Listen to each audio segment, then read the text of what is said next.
Je m'arrête pour laisser passer le piéton. Oui, réponse A. Non, réponse B. Ce piéton a manifestement pris des risques en traversant ici. Il y avait certainement un meilleur endroit pour le faire. Mais Pour rechercher un contact dans mon téléphone, je quitte généralement la route des yeux pendant moins d'une seconde, A.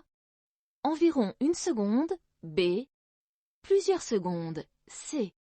Rappelons-le, tenir un téléphone en conduisant est interdit, que je sois en train de passer un appel ou non. Certaines personnes pensent que le simple fait de chercher un contact dans son téléphone n'est pas un problème, ou pas interdit. Bien sûr que si. Et pour cause, il faut généralement plusieurs secondes pour trouver son correspondant, même si on... ne pas s'arrêter à un stop peut entraîner un retrait de points sur le permis de conduire. Oui, réponse A. Non, réponse B. Une amende. Oui, réponse C. Non, réponse D. À un stop, l'arrêt est obligatoire. Ce n'est pas le fait de passer plus ou moins vite qui est sanctionné, mais de ne pas s'arrêter. Même un bref instant, la voiture doit s'immobiliser. Si je passe sans marquer l'arrêt, je risque un retrait de 4 points sur mon permis de conduire et une amende de 4e classe. Réponse A et C. Pour moins polluer, il est préférable de stationner son véhicule. En centre-ville, A. Dans un parc relais, puis prendre le bus. B.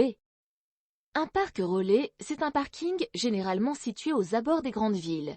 Il est signalé par ce panneau. Il se trouve à proximité des transports en commun, bus ou tramway.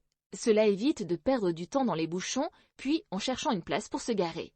C'est donc la solution rapide, économique et écologique pour se rendre au centre-ville. Réponse B. En circulation, il est préférable de regarder l'écran du GPS. Assez longtemps, une bonne fois pour toutes. A. En plusieurs fois, brièvement. B.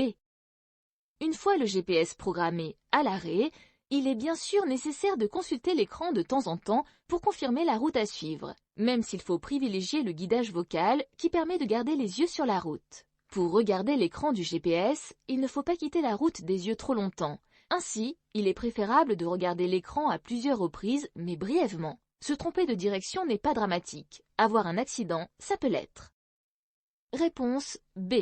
Je poursuis le dépassement. Oui. Réponse A. Non. Réponse B. La flèche située au milieu de la voie où je circule me concerne. Il s'agit certainement de la première, puisqu'aucune autre n'est visible dans le rétroviseur. Cependant, je ne peux pas poursuivre ce dépassement, même si cela pourrait être tentant. En effet, où vais-je me rabattre? Entre les voitures? Impossible. Les intervalles de sécurité, déjà trop justes, ne seraient plus du tout respectés, et je n'aurai pas le temps de dépasser ces 3 voitures en une seule fois. Je me rabats immédiatement. Réponse B. Avant de quitter mon véhicule, je vérifie. Le bon serrage du frein de parking?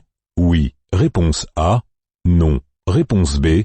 Qu'aucun objet convoité n'est visible? Oui. Réponse C.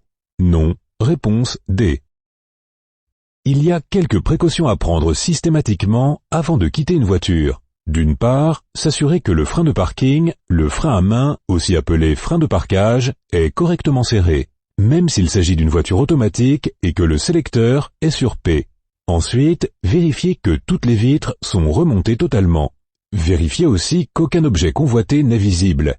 Portefeuille, sacoche d'ordinateur, GPS, y compris sa ventouse, ou téléphone. Puis, après être descendu, je m'assure que les portes sont bien verrouillées. Réponse A et C. Je dois m'arrêter pour proposer de l'aide. Oui, réponse A. Non, réponse B. Un accident de la route vient de se produire, comme l'indique le panneau temporaire. Les secours sont en place. Les victimes éventuelles sont donc entre de bonnes mains. Je ne m'arrête pas, mais je franchis la zone de l'accident à allure modérée et surtout en restant très vigilant, sans quitter la route des yeux. Réponse B. Le long du trottoir, je peux m'arrêter pour me reposer? Oui. Réponse A. Non. Réponse B. Consulter mes messages? Oui. Réponse C. Non. Réponse D. Le marquage jaune indique un emplacement réservé au bus ou au car afin qu'il fasse monter ou descendre des voyageurs. Aucun autre usager n'a le droit de s'y arrêter, quel qu'en soit le motif. Pour me reposer ou consulter mon téléphone, je dois choisir un autre emplacement. Réponse B et D. Ce panneau annonce la proximité d'une sortie. Oui. Réponse A. Non. Réponse B. Ce panneau n'est qu'une simple information de localisation d'un panorama. Il n'indique pas une sortie à proximité. Si cela avait été le cas, il aurait été sur fond blanc, aurait été numéroté et comporterait le symbole normalisé d'une sortie. Réponse B.